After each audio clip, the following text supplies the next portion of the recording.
they fail not. As thou hast been, thou forever will be.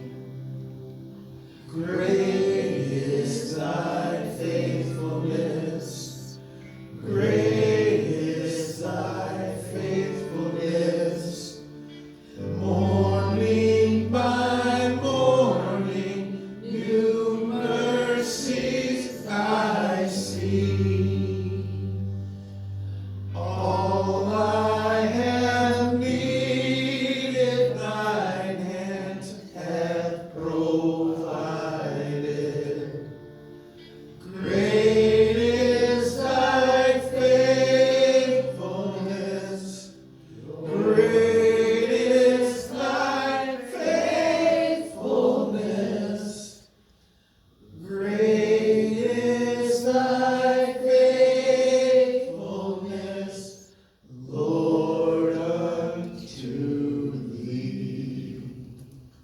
Praise the Lord. I think Brother Mike's feeling the same thing. Would you sit down? Just have a seat. I want to share something with you. We're going to revisit something. And I heard someone the other day that, I'll just say I heard it from someone, I didn't know them from, from anybody.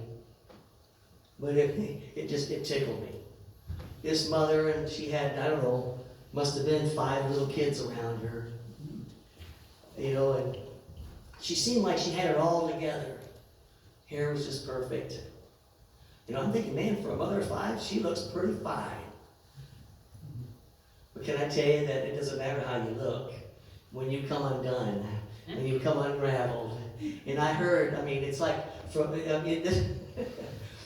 was from me to the back door here in the sanctuary. I hear the top of her voice, for the love of God. That got my attention. Can I tell you that none of these kids were any taller than this? And they're all around her. And I'm thinking, she should have met my wife, because my wife would have probably showed her, hey, they have tethers. You just tie them all together. And we did that when our kids were little. Because we had a terrible time, because they have a tendency to want to wander off somewhere. And we were at a Kmart. They don't have to be those anymore. We were at a Kmart one time, and someone came and she was all upset about we had leashes on our children. And I can still remember my wife, I could tell she wanted to say something, but I didn't. Said, apparently, man, you have never had any children. So many times our kids would wander off. But why did we have a leash on them? Because we loved them, and we also cared for our neighbors. It was the only way to keep them under control. But they really weren't that bad, just to be clear. We also didn't want anybody to steal them. Because just so you know, my babies they were precious. They were pretty.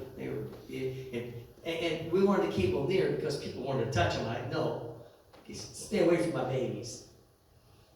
But I want you to come today, this morning. I want to bring you something. And Brother Ed, go ahead and bring the lights on, and we'll receive an offering here towards the close of the service. But I'm so grateful for the music that Brother Mike had picked out. And after he showed me the songs, and Mike, look what the Lord laid with me. Because today I want to share a message about real love.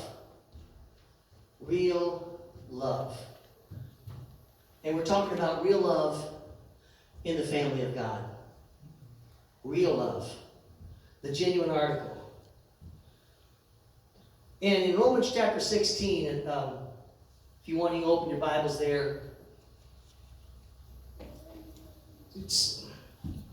let me take a few years step back. Years ago, some of you might remember, and I can't remember, I looked it up to see if I could find it. I can't remember what year it was, but it took almost an entire year to preach Romans 1, 2 through 15.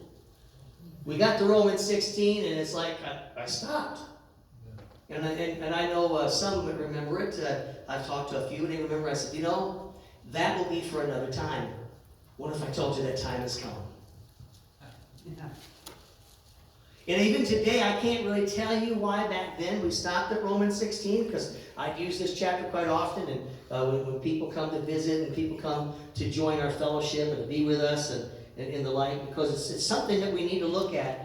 Because turn to your neighbor and say, you know what, motives matter. So in some ways, though, Romans 16, and I thought about this because it does seem to be one of the least interesting chapters in the New Testament. And the reason